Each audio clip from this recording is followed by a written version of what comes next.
Bienvenidos a un nuevo video en el que hablamos de metodología de la investigación con el libro Cómo evaluar la rigurosidad de las tesis doctorales. Es un libro que ya hemos analizado en varios videos. Este es el número 16. Ya estamos cerca del final. Y el día de hoy vamos a hablar de un tema bastante espinoso para muchos investigadores por la complejidad del mismo. El día de hoy vamos a hablar de la confiabilidad y la validez de los instrumentos.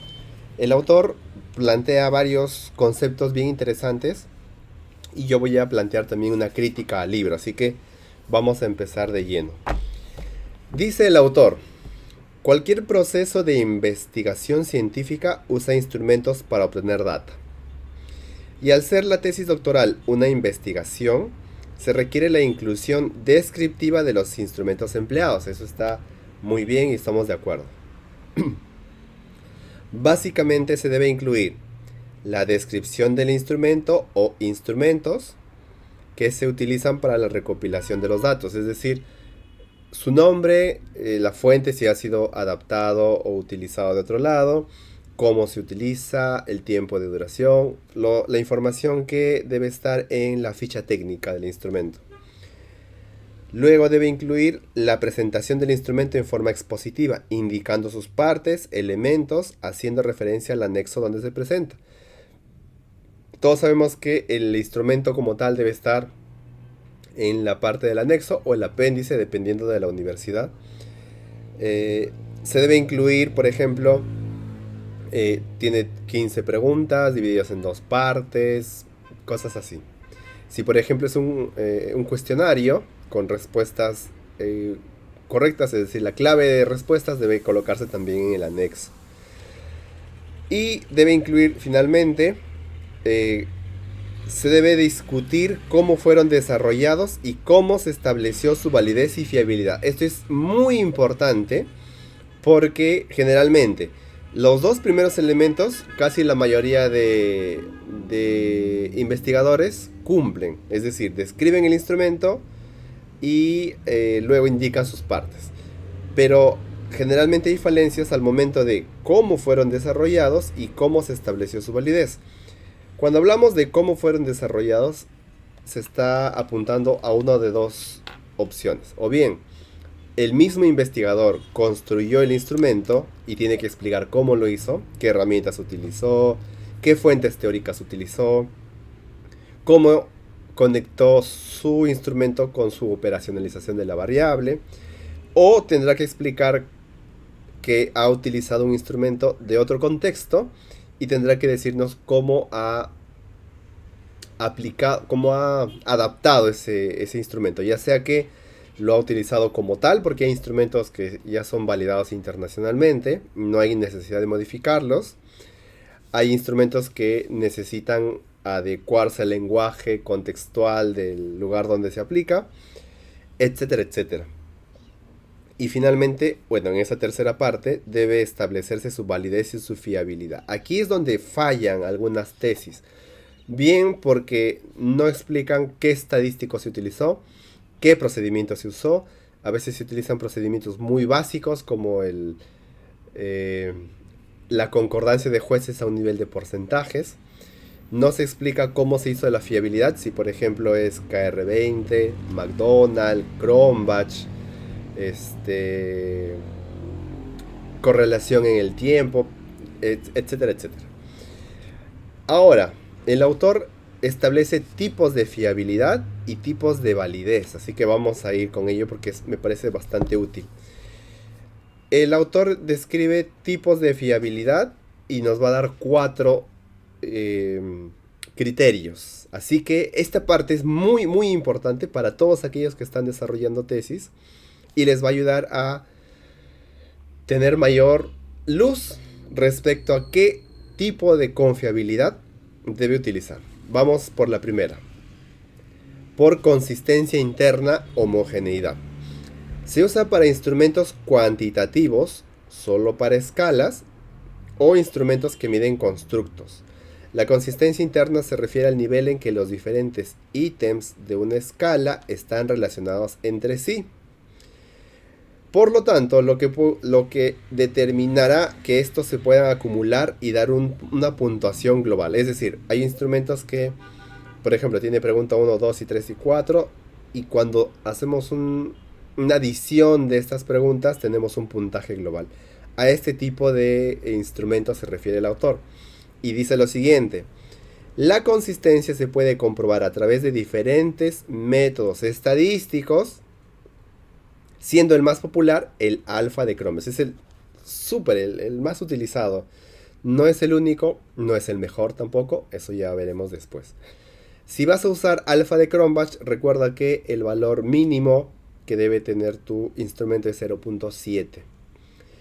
La segunda forma dentro de este tipo de consistencia es de medidas paralelas o formas equivalentes. Es menos utilizado, menos común, pero lo menciono. Dice, en este procedimiento no se aplica el mismo instrumento de medición, sino dos o más versiones equivalentes de este. Entiéndase que miden lo mismo, es decir, tengo el instrumento 1, un equivalente que sería el segundo, y luego dice el autor: las versiones deben ser similares en contenido, instrucciones, duración. El instrumento es confiable si la correlación entre los resultados de las dos pruebas es mayor a 0.7. Es decir, tengo mi instrumento que quiero evaluar su confiabilidad, tengo otro que es equivalente, aplico los dos. Si la correlación entre los dos es mayor o igual a 0.7, quiere decir que mi instrumento es confiable. Como se habrán dado cuenta, esta confiabilidad de medidas paralelas no es tan utilizada por la forma poco práctica que tiene el procedimiento. Si para algunas tesis encontrar un instrumento ya es difícil, imagínense encontrar otro equivalente. Hay áreas en algunas ciencias en las que sí es posible hacer esto, no en todas. El otro procedimiento dentro de consistencia interna es mitades divididas. Y les leo. Aquí se administra un solo instrumento, una sola vez, pero se dividen los ítems que miden o registran lo mismo. Ejemplo, los ítems pares con respecto a los impares, o la mitad con respecto a la segunda mitad. Por eso se llama mitades divididas. Si se correlacionan los resultados de las dos partes, y esta correlación es mayor a 0.7, acá el autor ha puesto mayor a 7, es 0.7, se considera el instrumento confiable. Esto se puede hacer, por ejemplo, en SPSS, de forma bastante rápida. Entonces ya saben, alfa de Crombach, medidas paralelas o mitades divididas. Segundo tipo de fiabilidad, por estabilidad temporal. Se utiliza para instrumentos cuantitativos también, pero en este caso no se aplica para cuestionarios, no se aplica para pruebas, se aplica para inventarios, listas de verificación o fichas de registro. La estabilidad temporal es la concordancia obtenida entre los resultados del test al ser evaluada la misma muestra de datos por el mismo evaluador en dos situaciones distintas.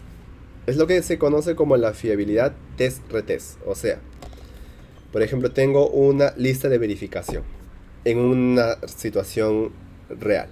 Aplico hoy y la aplico después de una semana, un mes, o vuelvo a hacer varias aplicaciones. ¿Cómo se mide? O sea, ¿cuál es la técnica? Se utiliza una medida de estabilidad. Un mismo instrumento es aplicado dos o más veces a un mismo grupo de personas. Nuevamente se aplica la correlación entre los resultados de las diferentes aplicaciones. Y si es mayor a 0.7, es también confiable. Noten que hasta ahora hemos visto solo dos técnicas. O bien, alfa de Crombach, que tiene su propia fórmula, su propio procedimiento. Y correlaciones para tres técnicas de fiabilidad. Luego tenemos el tercer tipo de fiabilidad, que es la concordancia interobservadores. Se utiliza para instrumentos quali o quantis. como guías de observación, entrevistas no estructuradas, guías de discusión de grupos focales, etc. ¿Cómo se procede con la confiabilidad? Se hace un cotejo entre observadores. Se utiliza cuando se aplican instrumentos de observación y de registro. Dos o más observadores aplican el mismo instrumento al mismo tiempo. Luego se calcula la correlación de aspectos coincidentes observados. Se considera confiable el instrumento si hay un porcentaje de coincidencias mayor al 80%. Para hacer un ejemplo y que se entienda mejor. Supongamos que voy a evaluar o voy a observar comportamiento de niños en un jardín. Entonces, observador 1 se va a una esquina de manera que no altere la conducta de los niños. Observador 2 en otra esquina. De manera que estén separados y no alteren ninguno de los dos cómo se comportan los niños. Cada uno evalúa según su guía de observación, terminan de aplicar el instrumento y luego cotejan. Se espera que el 80% de observaciones encontradas sean coincidentes. Si es así, esa guía de observación es válida. Y la cuarta forma o el cuarto tipo de confiabilidad es por fidelidad a las fuentes y publicidad en el registro. Esto tiene que ver con la triangulación, y los que ya saben de metodología estarán anticipando al enfoque. Y bien es cierto, dice, se usa para instrumentos cualitativos, guías de observación, entrevistas no estructuradas, guías de discusión, etc. Triangulación por fidelidad, lo explica el autor.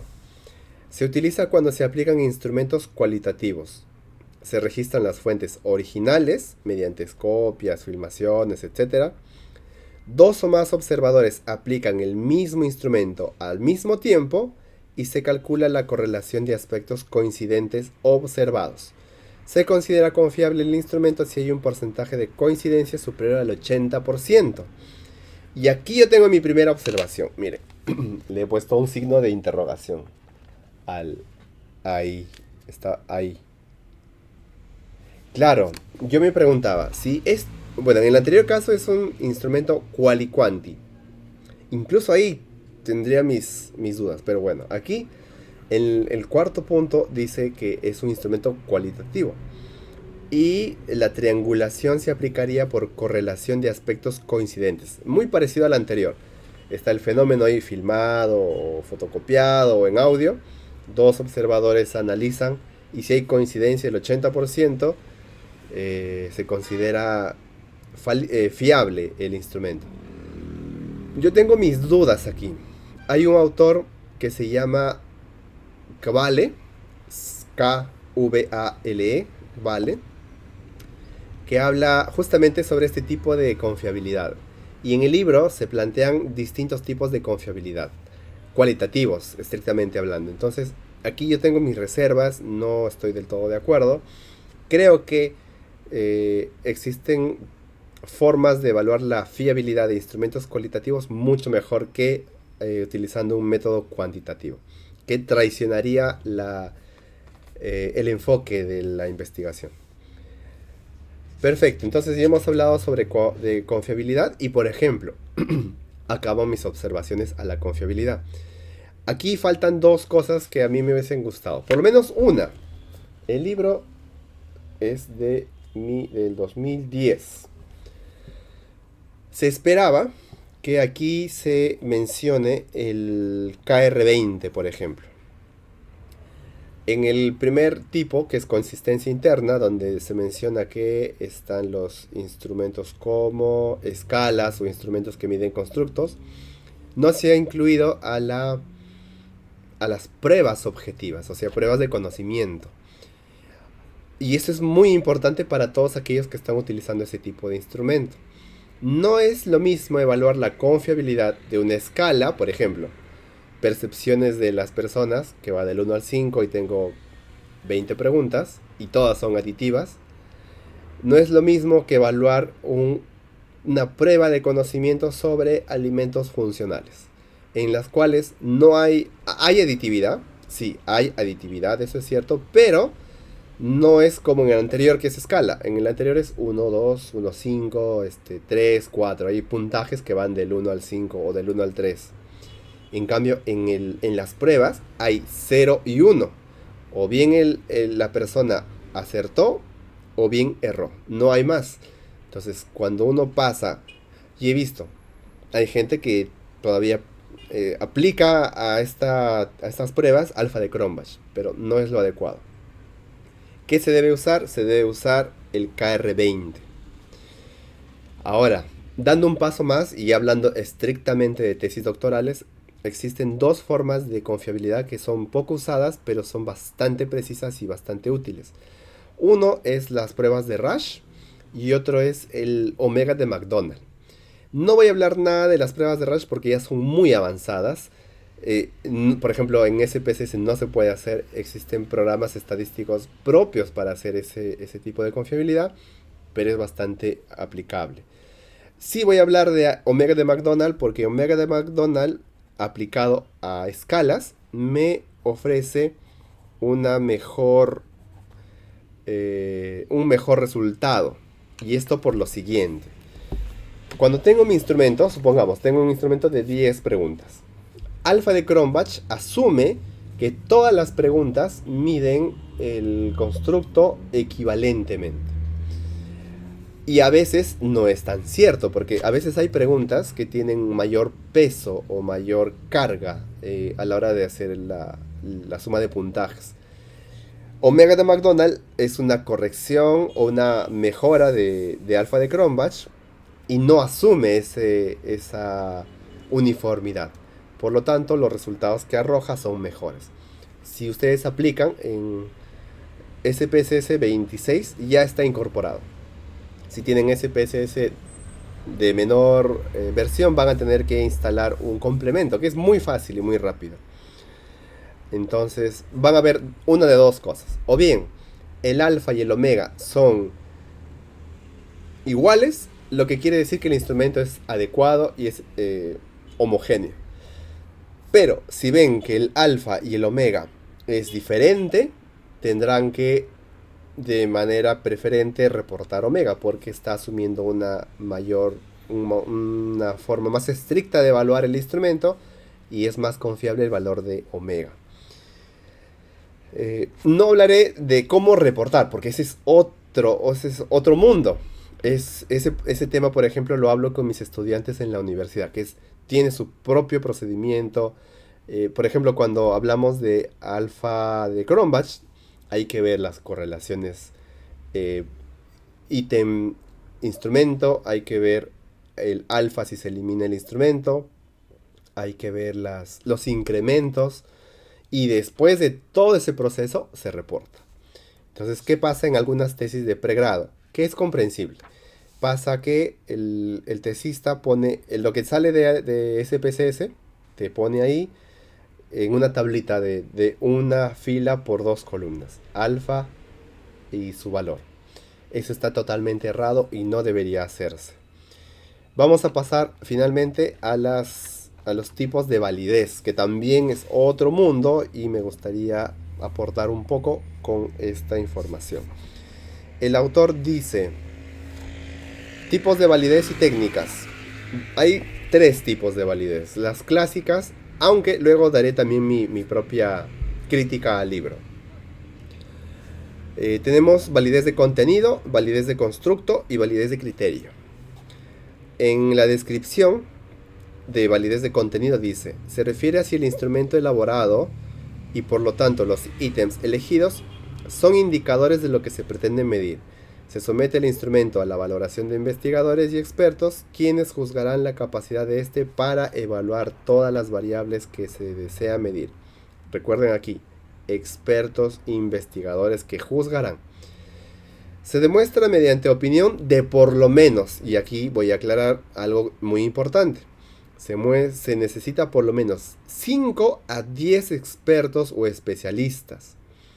En pregrado, algunas universidades exigen como mínimo 3. Lo ideal es que siempre sean jueces en cantidad impar. Siempre es ideal eso. A nivel de maestría, no debería bajar de 5. Y a nivel de doctorado no debería estar, debería ser entre 5 y 10. En pregrado yo recomiendo a mis tesistas que sea 5. Si es más, mucho mejor. Luego explicaré por qué. Aquí hay algo que no me cuadra del autor y le he puesto también un signo de interrogación. Dice, se demuestra mediante una comparación con una norma internacional si el instrumento tiene todos los ítems relevantes. Sí, sí, se puede hacer, pero como les mencionaba, a veces no hay. Y si no tengo esa guía, esa norma, ¿cómo haría la validación? Y me sorprende bastante que el autor no haya mencionado al estadístico de V de Aiken, ni al Laushi, la prueba de Laushi. No hay. Eso me parece bastante asombroso.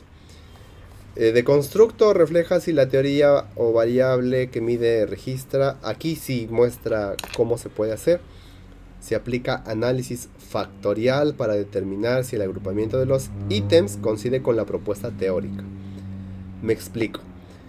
Supongamos que yo tengo un instrumento, es este, y tengo 22 preguntas. Este es el índice de los videos que hago. Entonces tengo 3 dimensiones, dimensión 1, 2 y 3. El análisis factorial me va a decir si en realidad estas dimensiones con sus preguntas realmente corresponden a esas dimensiones. Puede ser que después del análisis factorial, esta pregunta deba ir en esta dimensión. Entonces, esos análisis factoriales me permiten verificar la dimensionalidad de mis instrumentos. Son bastante avanzados. No se aplica a todos los instrumentos y mucho menos en pregrado. No es necesario. Y finalmente está la validez de criterio, donde dice correlacionar los puntajes obtenidos con un instrumento con otros resultados. Se usa para escalas, listas de verificación, guías de observación. Se obtiene la correlación entre el instrumento y las valoraciones realizadas por un evaluador externo. O sea, para ser más directo, muy parecido a lo que hemos visto correlaciones en confiabilidad. Se juntan ambos y se hace una correlación. Lástima que no mencione con más detalle esta a la hora de validación. Ahora, les había dicho por qué es necesario hacer una validación con más de 5 jueces.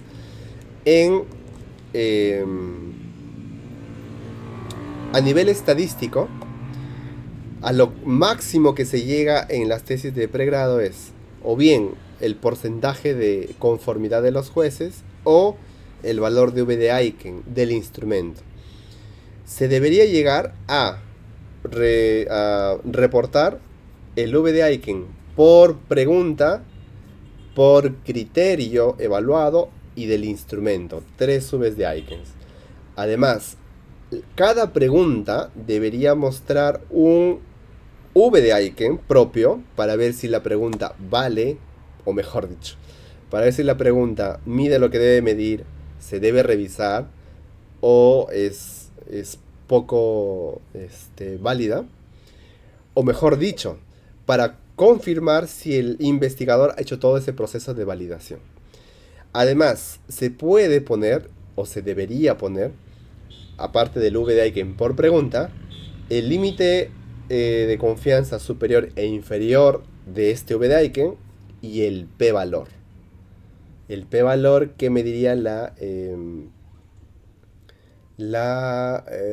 significación de este V de Aiken.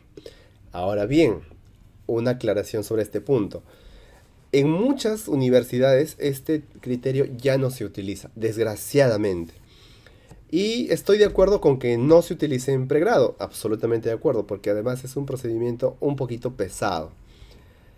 Cuando yo estudié en la diplomatura en Cayetano, nuestro profesor nos enseñó con una tabla a poder identificar el p-valor en validación de Aiken por pregunta. Y una de las reglas era que como mínimo necesito 7 jueces. Y que todos digan estoy de acuerdo con tu pregunta. Asumiendo que mi validación es binomial, es decir, sí y no. Otra situación sería si tengo igual 7 jueces, pero con una validación tipo Likert. Muy bueno, bueno, regular, malo.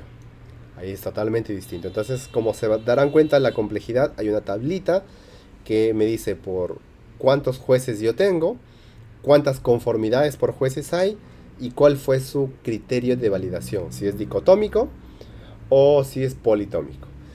Y en general, yo necesito 7 jueces que digan ok a mi pregunta para que mi p-valor sea menor a 0,05. Por esa recomendación, por eso la recomendación es que tengamos más de 7 jueces, por lo menos 8, de manera que uno diga que no y ya no hay significación. Entonces, no se utiliza este tipo de procedimientos para, incluso, nunca lo he visto en maestría. Mm, Debe ser por eso, ¿no? Porque es muy extenso, muy, muy complejo. Pero yo considero que a nivel de doctorado sí se debería utilizar eso, porque es necesario, es esencial y además demuestra el rigor con el cual un investigador eh, toma en cuenta la medición de la validez y de la fiabilidad de su instrumento.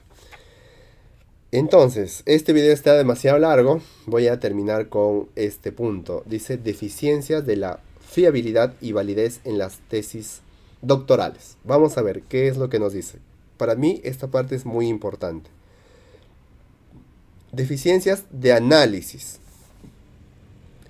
Técnicas de acopio de datos inapropiadas. Esto sí me parece importante. No se describe el contenido de los instrumentos. Insuficiente descripción. Se usa un instrumento sin protocolo y sin ejemplar. Cuando habla de protocolo se refiere a la ficha técnica. En una tesis doctoral, que no haya ficha técnica es una falta muy grave. O que no esté el ejemplar del instrumento también es grave. Otro indicador deficiente. Se usa un instrumento nuevo sin adaptación previa. Se usa un instrumento extraído de otro estudio sin adaptación al contexto de aplicación. Totalmente de acuerdo. Otra recomendación. Se usa un instrumento con deficiencias de ambigüedad semántica. Esto es evidencia de que el instrumento no ha sido validado. Cuando, por ejemplo, hay palabras ambiguas, no, o palabras que tienen varios significados.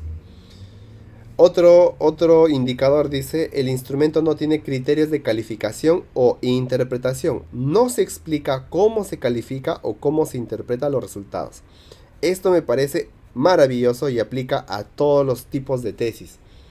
Cuando el autor habla de criterios de calificación, no está hablando de otra cosa que de los baremos. Y el baremo, existen dos tipos. También hay bastante información ahí. O bien, hay un baremo teórico que puede ser construido por el creador del instrumento y que ya está validado y todo lo demás. O puede haber un baremo empírico que se obtiene mediante percentiles. Y también hay otras formas de obtener los baremos. Y luego da 4 insuficiencias más. Dice, no se indica los sesgos que tiene el estudio ni qué medidas se han tomado para controlar las variables extrañas. Descripción insuficiente del procedimiento de recolección de datos. Esto también es clave. O sea, el investigador debe decir, yo hice la recolección haciendo estos pasos, paso tras paso. Recuerden siempre este criterio de la ciencia, la reproductibilidad. Deficiencias en el control de calidad en la tabulación y registros de datos. Esto me parece maravilloso. Y voy a dar, no importa que el video sea largo, ya sé que es más de media hora, pero esto es importantísimo. Deficiencias en el control de calidad en la tabulación y registros. No se indican criterios de calidad de la data ni cómo se ha tabulado u organizado los datos. Y esto es esencial y es más crítico porque en las universidades, bueno, hasta donde yo sé, hasta donde yo he visto, no se enseña la limpieza de datos. En la Cantuta, los estudiantes de desde hace unos ciclos que llevan, bueno, en la Escuela de Nutrición Humana, ya llevan limpieza de datos. ¿Por qué es importante esto? Primero porque siempre que se hace el vaciado de datos, o como aquí le llama tabulación y registro de datos, siempre se cometen errores y eso es normal, es humano. Ya sea errores de digitación, errores de ausencias, duplicidad, errores de distinto tipo. ¿Por qué? Porque siempre tenemos o bien los instrumentos en textos, o en Excel, o en formularios, o a veces anotamos mal, etcétera, etcétera. Entonces, todo tesista debe indicar cómo hizo la limpieza de datos, o como aquí le llama, control de calidad en la tabulación. Siempre es importante que diga, por ejemplo, y aquí una breve clase de lo que les hablo a mis alumnos. Existen 4 tipos de datos que no deben estar presentes o que se deben identificar para yo decir que mi base de datos está limpia o que presenta una calidad adecuada.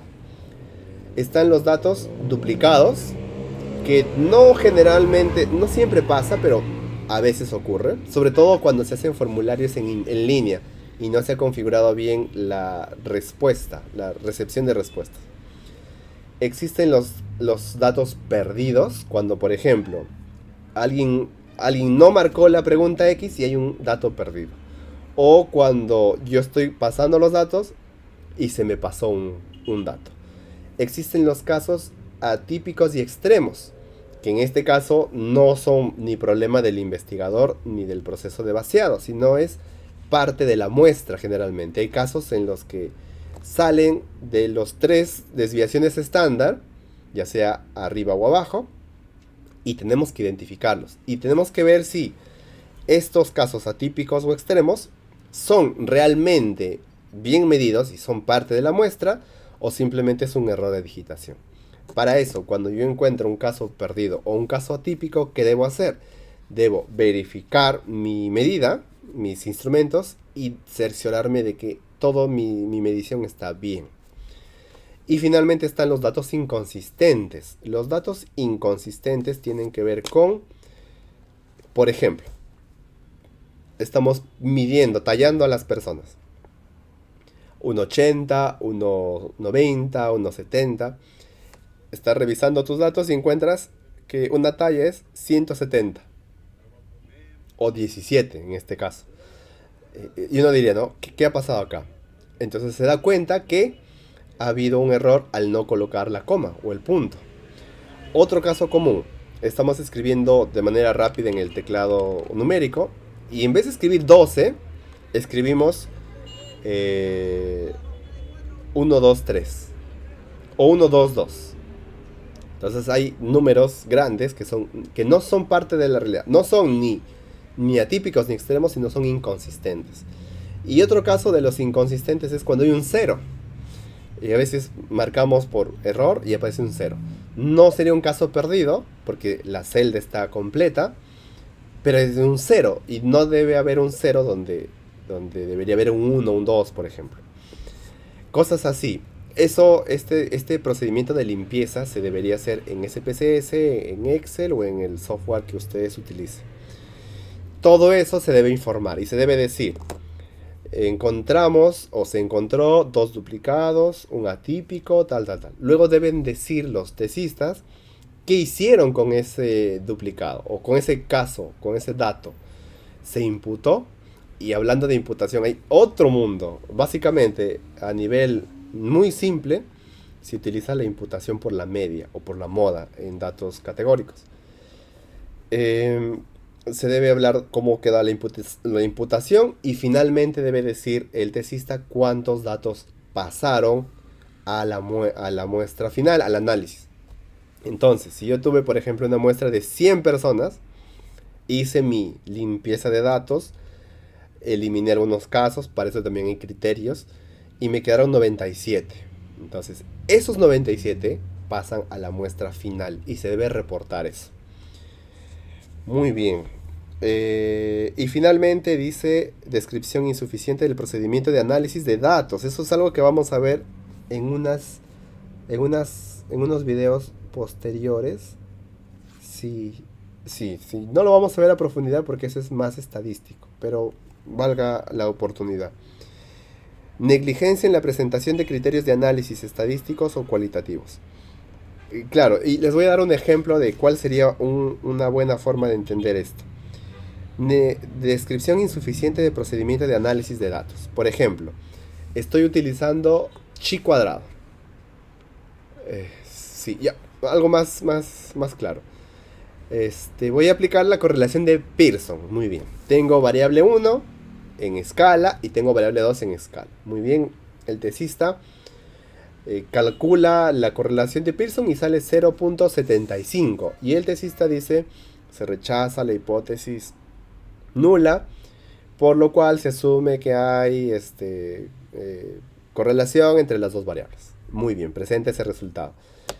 A una mirada externa diríamos, sí, está bien, ha presentado su resultado y lo ha hecho bien.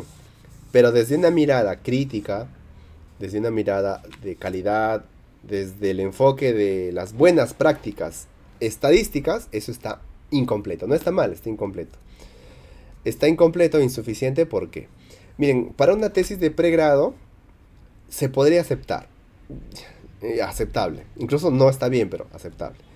Pero para maestría y para doctorado, absolutamente mal. ¿Y por qué?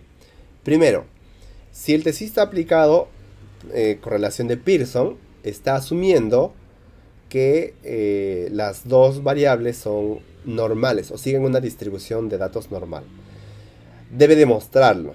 Y para eso hay distintos indicadores. Está Kolmogorov-Smirnov, está Shapiro-Wilk, Anderson y hay otras más. Debes decirme, mira, mis datos son normales, ya sea analíticamente o ya sea gráficamente. Pueden utilizar gráficas Q y Q, P y P, etc. O histogramas. Hay varias formas. O ambas. Luego, no es suficiente con que tu correlación sea mayor a 0.7 para afirmar que hay relación. Es más, incluso aún así, esa respuesta debe ser cautelosa. ¿Por qué? Hay un estudio, bueno, para ser más directos, existe una teoría que se llama el cuarteto, el tetraedro. Bueno, son 4 gráficas que creó una investigadora que se llama Anscombe, en la cual las 4 gráficas tienen la misma correlación alta, pero una tiene dispersión positiva, otra negativa, otra media y una vertical. Entonces, no porque la correlación salga positiva en la significancia y en el R, significa que mis resultados ya son adecuados. Se tiene que confirmar siempre con un diagrama de dispersión. No puedo profundizar más en ese tema porque ya estaríamos escapándonos de lo que es fiabilidad y confiabilidad. Entonces nos quedamos ahí en este video que es demasiado largo. Yo no sé si todos lo verán, espero que sí, hasta el final. En el próximo video vamos a ver errores comunes en los instrumentos de aplicación. Ese video va a ser cortito, así que no se lo pierdan. Nos quedamos ahí, que tengan un buen día.